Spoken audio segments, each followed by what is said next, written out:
तो साथियों अपन पढ़ेंगे आज फिर से एक नई क्लास। ये क्लास रहने वाली है अपनी 40 मोस्ट इम्पोर्टेंट प्रश्न की।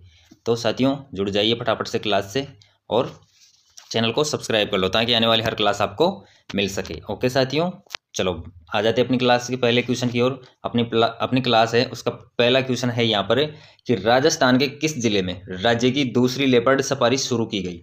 तो क्वेश्चन कह रहा है कि राजस्थान के किस जिले में राज्य की दूसरी कौन सी दूसरी लेपर्ड सफारी शुरू की गई है। तो देखते हैं अपन यहाँ पर 4 ऑप्शन अपन को देखने को मिलेंगे, तो इसमें से कौन सा अपना राइट होगा देखते हैं। सवाई माधोपुर, जयपुर, सीकर, अलवर। तो अपना राइट आंसर क्या हो जाएगा, अपना राइट आंसर हो जाएगा जयपुर। बी अपना राइट आंसर यहाँ पर हो जाएगा कि राज्य की जो दूसरी लेपर्ड सफारी शुरू की गई है वो की गई है जयपुर के अंदर। ओके साथियों, याद रहेगा, अच्छे क्वेश्चन है और साथियों सारे क्वेश्चंस बहुत इंपॉर्टेंट है आगामी एग्जाम की दृष्टि से। तो अच्छे से एग्जाम को देने के लिए अच्छे से तैयारी करो। ओके चलो नेक्स्ट क्वेश्चन है अपना कि राजस्थान के मरुक्षेत्र हेतु जल पुनर्गठन परियोजना का वित्त पोषण किस एजेंसी ने किया है।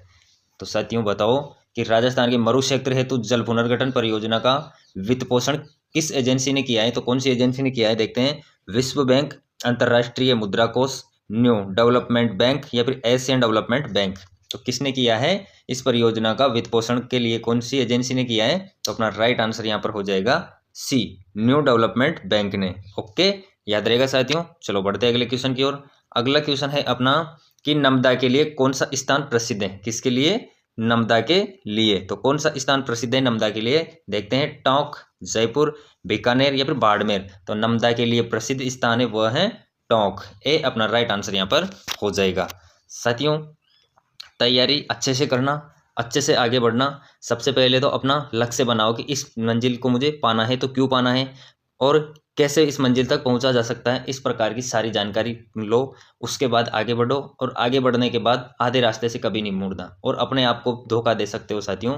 तो अपने आप को धोखा कभी मत दो। तैयारी के लिए आए हो तो तैयारी ही करो, क्योंकि इधर उधर भटकने से अच्छा है अपने लक्ष्य पर ध्यान केंद्रित करो। ओके चलो अगला क्वेश्चन रहेगा अपना मत्स्य संघ को वृहद राजस्थान में किस समिति की सिफारिशों पर मिलाया था। तो जो मत्स्य संघ था उसको वृहद राजस्थान में सम्मिलित किया गया, तो कौन सी समिति की सिफारिशों के अंतर्गत किया गया, कौन सी समिति के सिफारिशों पर मिलाया गया था। देखते हैं फजल अली समिति, व्यास समिति, शंकर राव देव समिति या फिर वर्मा समिति। तो कौन सी समिति की सिफारिशों पर मिलाया गया था, तो वो मिलाया गया था शंकर राव देव समिति के द्वारा। ओके सी अपना राइट आंसर हो जाएगा कि जो मत्स्य संघ को वृहद राजस्थान में सम्मिलित किया गया था वह कौन सी समिति के सिफारिश पर किया गया था, तो किया गया था शंकरदेव समिति की सिफारिशों पर। याद रहेगा आपको अच्छे से। चलो बढ़ते हैं अगले क्वेश्चन की ओर। अगला क्वेश्चन है अपना यहाँ पर कि बीकानेर के राठौड़ ख्यात के लेखक कौन थे। किसके, बीकानेर के राठौड़ ख्यात, जो बीकानेर के राठौड़ ख्यात नामक जो पुस्तक है उसके लेखक कौन थे। तो नैण सिंह, कविमान, दयालदास या फिर सूरजभान। तो कौन थे, तो बीकानेर के राठौड़ ख्यात के लेखक थे वह थे दयालदास। कौन थे, दयालदास। याद रहेगा आपको। तो सी अपना राइट आंसर यहाँ पर हो जाएगा कि जो बीकानेर के राठौड़ ख्यात नामक पुस्तक थी उसके लेखक हैं वो हैं दयालदास। ओके बच्चों चलो आते हैं अपने अगले क्वेश्चन पर। किस रम्मत लोक नाट्य राजस्थान के किस क्षेत्र से संबंधित हैं। तो कौन सा रम्मत, जो रम्मत लोक नाट्य हैं वो राजस्थान के किस सेक्टर से संबंधित हैं। तो देखते हैं किस सेक्टर से संबंधित हैं। भरतपुर, दौसा, उदयपुर या फिर बीकानेर। तो कौन से सेक्टर से संबंधित हैं, तो रम्मत लोक नाट्य हैं वो सेक्टर हैं अपना बीकानेर। डी अपना राइट आंसर यहाँ पर हो जाएगा कि जो बीकानेर वाला सेक्टर है उसमें रम्मत लोक नाट्य प्रसिद्ध है। ओके बच्चों चलो नेक्स्ट क्वेश्चन है अपना कि शांति और अहिंसा विभाग गठित करने वाला देश का पहला राज्य कौन सा था। तो भारत का ऐसा पहला राज्य कौन सा था जो जिसने शांति और अहिंसा विभाग गठित किया था। तो कौन सा राज्य था देखते हैं। पंजाब, राजस्थान, हरियाणा या फिर गुजरात। तो वह था शांति और अहिंसा विभाग गठित करने वाला भारत का पहला राज्य था वह था राजस्थान। बी अपना राइट आंसर यहाँ पर हो जाएगा कि शांति और अहिंसा विभाग का गठन किया वह देश का पहला राज्य था राजस्थान। ओके साथियों चलो आ जाते हैं अगले क्वेश्चन पर। अगला क्वेश्चन अपना कहता है यहाँ पर कि राजस्थान के किस जिले में बहुउद्देशीय सिंचाई परियोजना परवन निर्माणाधीन है। तो जो परवन परियोजना है वह उसके बारे में बात हो रही है कि राजस्थान के किस जिले में है जो बहुउद्देशीय सिंचाई परियोजना है, कौन सी, परवन, वह निर्माणाधीन है। तो कौन से जिले में है जो परवन परियोजना का निर्माण हो रहा है, वो कौन से जिले में हो रहा है? तो जयपुर, बांसवाड़ा, झालावाड़ या फिर चित्तौड़गढ़। तो अपना राइट आंसर हो जाएगा झालावाड़। सी इस क्वेश्चन का राइट आंसर हो जाएगा कि जो परवन परियोजना है, सिंचाई परियोजना, उसका निर्माणाधीन है वो है झालावाड़ में। ओके, चलो नेक्स्ट क्वेश्चन है अपना, राजस्थान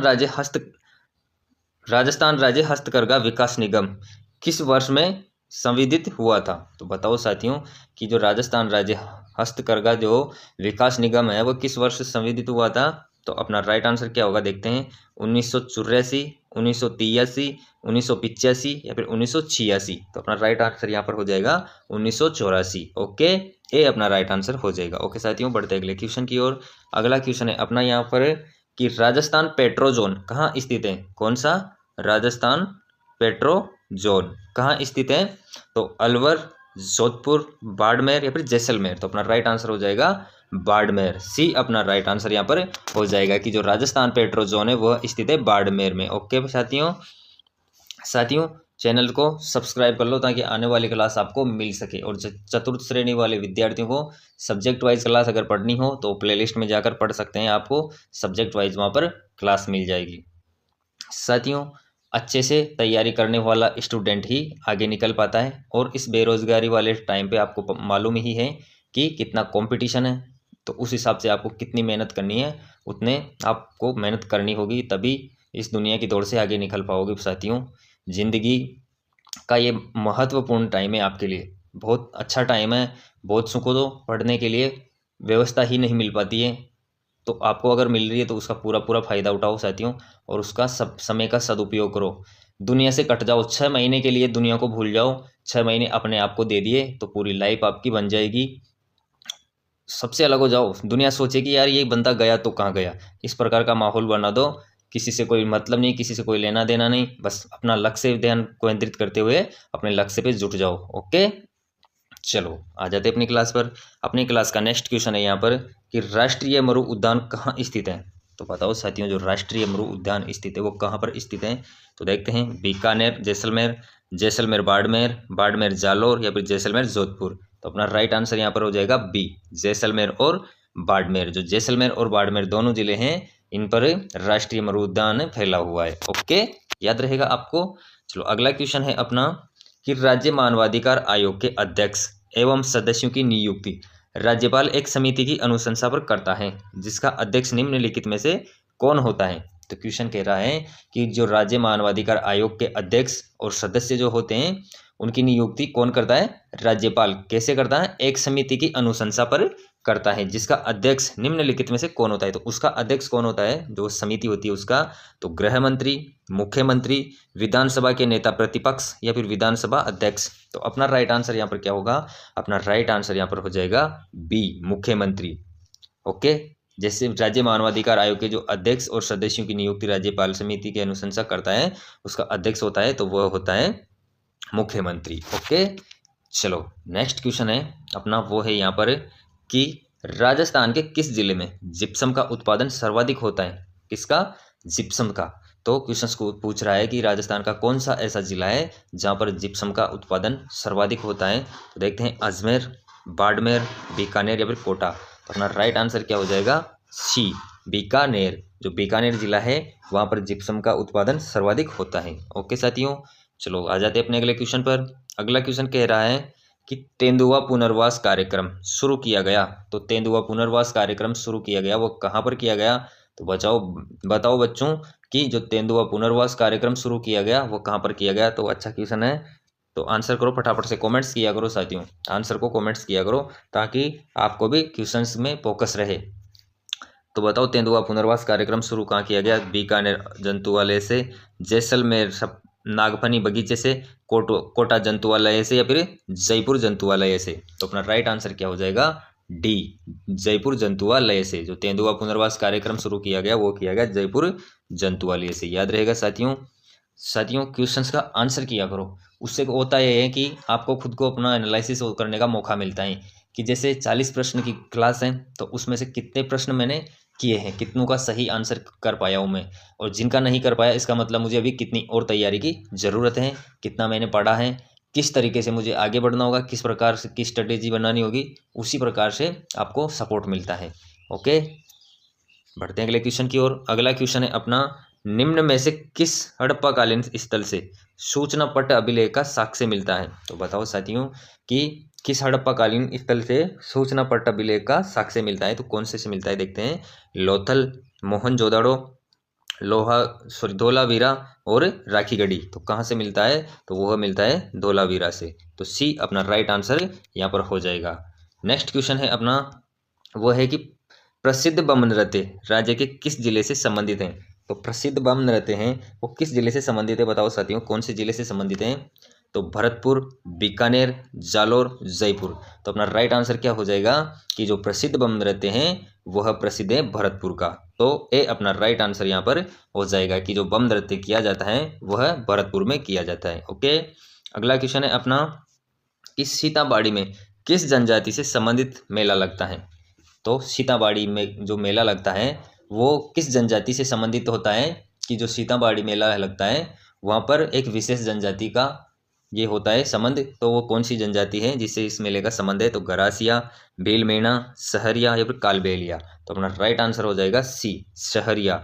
जो सहरिया जनजाति है वह संबंधित है सीताबाड़ी मेले से। ओके, याद रहेगा आपको साथियों।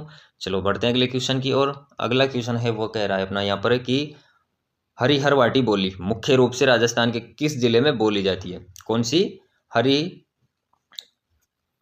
साथियों, अहिरवाटी बोली। कौन सी? अहिरवाटी बोली। जो अहिरवाटी बोली है वो कौन से क्षेत्र में बोली जाती है? तो जयपुर, अलवर, भरतपुर, झुंझुनू। तो अपना राइट आंसर क्या हो जाएगा? अलवर। बी अपना राइट आंसर हो जाएगा कि जो हरिरवाटी बोली है उसका मुख्य रूप से राजस्थान का जो क्षेत्र है वो है अलवर। याद रहेगा आपको। चलो बढ़ते हैं अगले क्वेश्चन की ओर। अगला क्वेश्चन है अपना यहाँ पर कि निम्नलिखित में से कौन सी लूनी नदी की सहायक नदी अरावली पहाड़ियों से उद्गमित नहीं होती है? नकारात्मक क्वेश्चन है, उद्गमित नहीं होती है पूछी है। तो जो कौन सी नदी है जो लूनी नदी की सहायक नदी अरावली पहाड़ियों से उद्गमित नहीं होती है? तो जवाई नदी, सूकड़ी नदी, सागी नदी या फिर जोजरी नदी। तो अपना राइट आंसर क्या हो जाएगा? डी अपना राइट आंसर हो जाएगा इस क्वेश्चन का कि जोजरी नदी। जो जोजरी नदी है वह लूनी नदी की सहायक नदी अरावली पहाड़ी से उद्गमित नहीं होती है। ओके, नेक्स्ट क्वेश्चन है अपना वो है कि राजस्थान के कितने जिलों में डांग क्षेत्र विकास कार्यक्रम लागू किया जा रहा है? तो बताओ साथियों कि राजस्थान के ऐसे कितने जिले हैं जो किसमें डांग क्षेत्र विकास कार्यक्रम लागू किए जा रहे हैं? तो देखते हैं 6, 12, 10, 8। तो ऐसे कितने जिले हैं? वो हैं 8 जिले। डी अपना राइट आंसर इस क्वेश्चन का यहाँ पर हो जाएगा कि 8 जिले ऐसे हैं राजस्थान के जिनको डांग क्षेत्र विकास कार्यक्रम लागू किया गया है उन पर। ओके, चलो आ जाते हैं अगले क्वेश्चन पर। अगला क्वेश्चन है अपना यहाँ पर, कौन राजस्थान में गिद्ध कार्य कर रहा है? संरक्षण के लिए अनुसंधान है वह गिद्ध कार्य कर जो राजस्थान, सॉरी साथियों यहाँ पर ये क्वेश्चंस मिसप्रिंट है तो अपन इस क्वेश्चंस को यहाँ पर छोड़ रहे हैं। ओके, चलो बढ़ते हैं अगले क्वेश्चन की ओर। अगला क्वेश्चन है यहाँ पर कि कालीबंगा का उत्खनन कार्य कितने स्तरों में किया गया? तो बताओ साथियों जो कालीबंगा सभ्यता थी उसका उत्खनन कार्य किया गया था वो कितने स्तरों पर किया गया था? तो 1, 3, 5, 8। तो अपना राइट आंसर क्या हो जाएगा? अपना राइट आंसर हो जाएगा सी, 5 स्तरों पर। कितने स्तरों पर? 5 स्तरों पर। कि जो कालीबंगा का उत्खनन कार्य था वो कितने स्तरों में हुआ? तो 5 स्तरों में, यानी कि अलग अलग समय पर इसका उत्खनन कार्य हुआ था। याद रहेगा साथियों, पिछले एग्जाम में पूछा गया क्वेश्चन है साथियों। सारे क्वेश्चंस बहुत ही इंपॉर्टेंट है एग्जाम की दृष्टि से। ऐसे क्वेश्चंस एग्जामिनर हमेशा पूछा करता है क्योंकि एग्जामिनर पैटर्न बदल सकता है क्वेश्चन का, थोड़ा हल्का फुल्का इधर उधर घुमा सकता है, परंतु अगर अपना बेसिक क्लियर है तो अपन क्वेश्चन एग्जामिनर कैसे भी घुमाए अपन क्वेश्चन को कर पाते हैं। तो अपना बेसिक बहुत ज़रूरी है कि अपना बेसिक कंप्लीट होना चाहिए। तो अच्छे से तैयारी करो और एग्ज़ाम को अच्छे से पास करो साथियों। अपने आप को इतना तपा लो जैसे एक संत होता है वो अपनी भक्ति में लीन हो जाता है, उसी प्रकार जब तक एग्जाम न हो दुनिया से कट जाओ, अलग हो जाओ और अपने आप को समय देना प्रारंभ कर दो साथियों। बुक्स से लगाव कर लो, यही सबसे बड़ी ताकत होगी आपकी। जितनी मेहनत करोगे उतना ही अच्छा दुनिया में निखर कर सामने आओगे और सफलता का एक ही ऑप्शन है, एक ही उदाहरण है सफलता का। सफलता के लिए कोई कुछ ज़्यादा चाहिए नहीं। सफलता के लिए बस तुम उसको समय दो। जिस भी चीज़ को तुम जितना समय दोगे उतनी ही वो तुम्हारी होती चली जाती है। तो जितना तुम पढ़ाई को वक्त दोगे वो तुम्हारा भविष्य बनाने में अपना योगदान देगी साथियों। तो अच्छे से लग जाओ। ओके, आ जाते अपने क्वेश्चन की ओर। अपना अगला क्वेश्चन है कि कौन से कार्यक्रमों का अकाल राहत से सीधा संबंध है। तो 4 ऑप्शन दिए गए यहाँ पर, उनमें से कौन सा है जो कार्यक्रम में कौन सा है जो अकाल राहत का सीधा संबंध है। तो देखते हैं, मरुस्थलीय विकास कार्यक्रम, सूखा संभाव्य क्षेत्रीय कार्यक्रम, या फिर नरेगा, या फिर मरुस्थलीय विकास कार्यक्रम और सूखा संभाव्य क्षेत्रीय कार्यक्रम दोनों। तो अपना राइट आंसर क्या हो जाएगा यहाँ पर, अपना राइट आंसर हो जाएगा डी, कि जो अकाल राहत से सीधा संबंध है वो है मरुस्थलीय विकास कार्यक्रम और सूखा संभाव्य क्षेत्रीय कार्यक्रम दोनों से। तो डी अपना राइट आंसर इस क्वेश्चन का यहाँ पर हो जाएगा साथियों। अगला क्वेश्चन है अपना कि महिला पोशाक पोमचा किस अवसर पर पहना जाता है। तो महिलाओं द्वारा अलग अलग अवसरों पर अलग अलग तरीके के अलग अलग प्रकार के वस्त्र पहने जाते हैं। तो इस बार क्वेश्चन पूछ रहा है कि जो महिला पोशाक में पोमचा है होता है वो पोमचा किस अवसर पर पहना जाता है। तो देखते हैं, शिशु के जन्म पर, सगाई, या फिर हरियाली तीज, या फिर गणगौर। तो कौन से अवसर पर पहना जाता है पोमचा। तो पोमचा पहना जाता है प्यारे साथियों शिशु के जन्म पर। तो ए अपना राइट आंसर हो जाएगा कि महिलाओं द्वारा जो पोशाक होती है पोमचा वह शिशु के जन्म के अवसर पर पहना जाता है। ओके साथियों, चलो आ जाते हैं अपने अगले क्वेश्चन पर। अगला क्वेश्चन है यहाँ पे अपना, वो कहता है कि बरखान स्थलाकृतियां निम्न में से किस भौतिक प्रदेश से संबंधित हैं। कौन सी बरखान स्थलाकृतियां, तो वो किस भौतिक प्रदेश से संबंधित है देखते हैं। तटीय प्रदेश, मरुस्थलीय प्रदेश, पर्वतीय प्रदेश, या फिर पठारी प्रदेश। तो अपना राइट आंसर क्या होगा प्यारे बच्चों, आंसर करो फटाफट से, कमेंट्स करो, बताओ आंसर बताओ फटाफट से कि जो बरखान स्थलाकृतियां हैं वो किस भौतिक प्रदेश से संबंधित हैं। तो वह है मरुस्थलीय प्रदेश से। बी अपना राइट आंसर हो जाएगा। जो बरखान स्थलाकृतियां हैं वो मरुस्थल में बनती है, मरुस्थल में पाई जाती है। ओके, चलो नेक्स्ट क्वेश्चन है अपना कि किस रियासत में रघुवर दयाल गोपाल ने 1942 में प्रजामंडल की स्थापना की। तो कब, 1942 में। तो किस रियासत में रघुवर दयाल गोपाल थे, उन्होंने 1942 में प्रजामंडल की स्थापना की थी। तो कहाँ पर देखते हैं, भरतपुर, जयपुर, अलवर, बीकानेर। तो किस रियासत की में की थी। तो अपना राइट आंसर हो जाएगा डी, बीकानेर। जो बीकानेर रियासत थी उसमें प्रजामंडल की स्थापना की किसने, रघुवर दयाल गोपाल ने 1942 में। ओके, चलो नेक्स्ट क्वेश्चन है अपना, निम्न में से कौन सा ग्राम पंचायत की आय का स्रोत है। तो इन 4 ऑप्शन में से अपन को देखना है कि कौन सा ग्राम पंचायत की आय का प्रमुख स्रोत है। तो आयकर, बिक्री कर, संपत्ति कर, या फिर भूमि कर। तो अपना राइट आंसर क्या होगा, डी अपना राइट आंसर हो जाएगा कि भूमि कर। यानी कि जो भूमि पर लगाए जाने वाले कर हैं, वसूले जाने वाले कर हैं, यानी कि जो नियमानुसार उनकी जो पंचायत के क्राइटेरिया में होता है उसके अनुसार भूमि कर जो होता है वह पंचायत का, ग्राम पंचायत का प्रमुख आय का स्रोत होता है। ओके साथियों, तो डी अपना राइट आंसर यहाँ पर हो जाएगा। नेक्स्ट क्वेश्चन है अपना कि मुगल शासकों के साथ मैत्रीपूर्ण संबंधों के कारण जयपुर के कछवाहा शासकों द्वारा जारी किए गए सिक्के कहलाते थे। तो जो मुगल शासक थे उनके साथ मैत्रीपूर्ण संबंध यानी कि मित्रवत होने के कारण किनके साथ थे, जो मुगल शासक थे और जयपुर के कछवाहा वंश के शासक थे, उनका आपस में अच्छे संबंध थे, मैत्रीपूर्ण संबंध थे। तो उस समय जारी किए गए जो सिक्के थे वो क्या कहलाते थे। तो विजयशाही, दिनार, बिलाड़ी, या फिर झाड़शाही। तो अपना राइट आंसर क्या हो जाएगा, डी अपना राइट आंसर हो जाएगा कि उन्हें क्या कहा जाता था, झाड़शाही सिक्के कहा जाता था। कि जो मुगल शासकों और कछवाहा शासकों को, जो जयपुर के कछवाहा शासक थे उनके बीच में जो संबंध थे, मैत्रीपूर्ण संबंध थे, तो और उस समय जो सिक्के चले थे वो थे झाड़शाही सिक्के कहा जाता था। ओके, याद रहेगा आपको अच्छे से। नेक्स्ट क्वेश्चन है अपना यहाँ पर, थेवा कला के लिए प्रसिद्ध परिवार कौन सा है। कौन सी कला, थेवा कला। जो थेवा कला है वो कौन से परिवार से प्रसिद्ध है। तो खंडेलवाल परिवार, गहलोत परिवार, शेखावत परिवार, या फिर सोनी परिवार। तो अपना राइट आंसर क्या हो जाएगा यहाँ पर, अपना राइट आंसर हो जाएगा डी, सोनी परिवार। की जो थेवा कला के लिए प्रसिद्ध परिवार है वह है सोनी परिवार। यानी कि जो स्वर्ण कार्य करते हैं, सोने का कार्य करते हैं, आभूषण वगैरह बनाने के, वो उस परिवार से जुड़ा हुआ है। थेवा कला प्रसिद्ध परिवार है वह है सोनी परिवार। याद रहेगा आपको अच्छे से। नेक्स्ट क्वेश्चन है प्यारे साथियों अपना, स्वामी दयानंद सरस्वती का संबंध राजस्थान के किस जिले से रहा था। तो जो स्वामी दयानंद सरस्वती थे उनका राजस्थान के कौन से जिले से संबंध रहा। तो देखते हैं, जयपुर, कोटा, भरतपुर और अजमेर। तो कौन से जिले से संबंध रहा। तो स्वामी दयानंद सरस्वती का संबंध था वो राजस्थान के अजमेर जिले से संबंधित था। तो डी अपना राइट आंसर यहाँ पर हो जाएगा। साथियों, इसी के साथ अपनी क्लास यहाँ पर समाप्त होती है। वीडियो के अंत तक बने रहने के लिए आपका बहुत बहुत धन्यवाद।